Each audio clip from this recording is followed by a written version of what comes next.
Imagine shopping for a home for months and realizing that you lost your offer on the house simply because of $5,000. I wanted to share a little bit about my home buying journey because that's exactly what happened to me. This market's a roller coaster. Whether you're dealing with a realtor on your own, it doesn't really matter.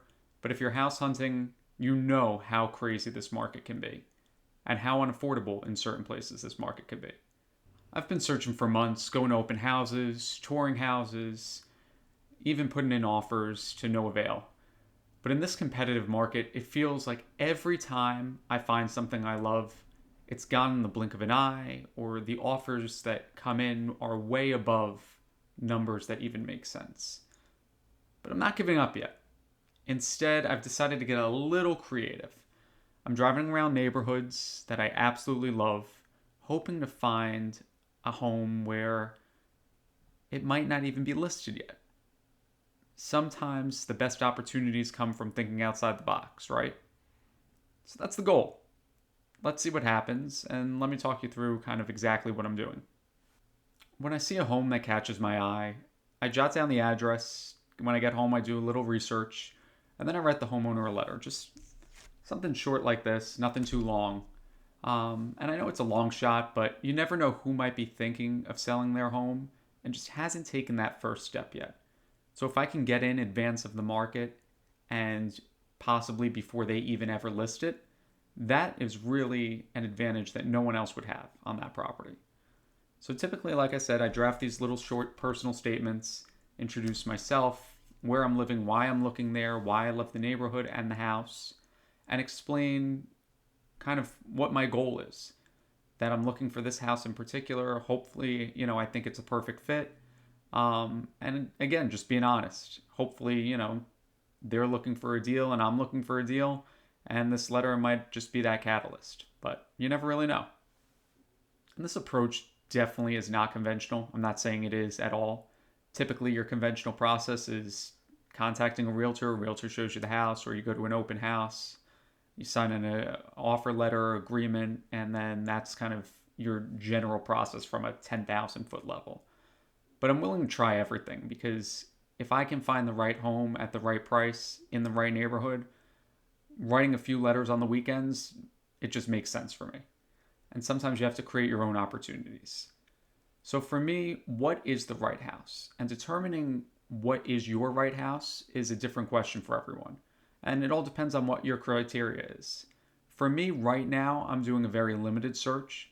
So my search is a few towns in New Jersey that are close to New York City, where the commute is decent, not too long. They either have a bus or a train or maybe even a ferry, and something where the commute is not terrible. Because right now I'm doing about an hour and a half commute to 2 hours every single day one way, and 4 hours of commuting each day is starting to take a toll. But within those towns, I'm specifically looking for multifamily homes. Multifamily homes that have driveways and at least 2 units. So 2 to 5 units is generally kind of the purview of where I'm looking. And these homes need some kind of TLC and are a little distressed.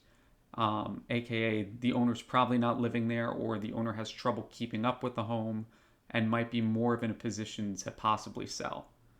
And while I might expand my criteria over time, I feel like this limited search is a good starting point and allows me to drive up and down the streets, kind of target one, maybe two houses every block or every other block.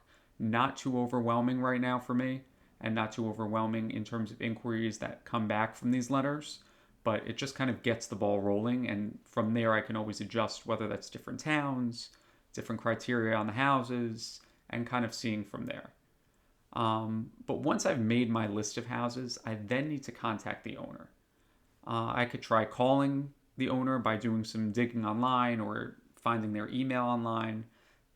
What I've noticed though is that, at least in my personal life, if a random number calls me or a random email is sent to me, I'm probably not reading it. I'm probably not listening to their voicemail.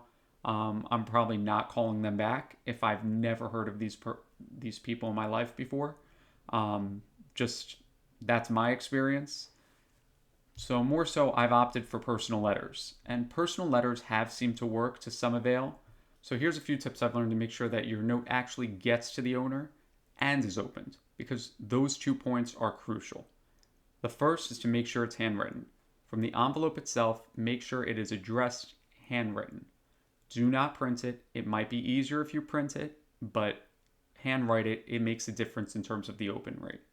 Even inside, on the letter itself, handwrite that as well. It's a little extra effort, but if you're serious about it, they'll be serious about it as well.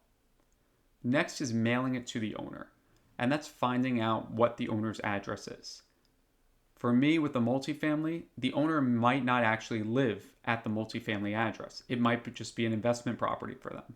And that investment property might be owned by an LLC, it might be owned by a person or a family, and it might have a different address for mailing than it actually does for the people that live there and where the owners live.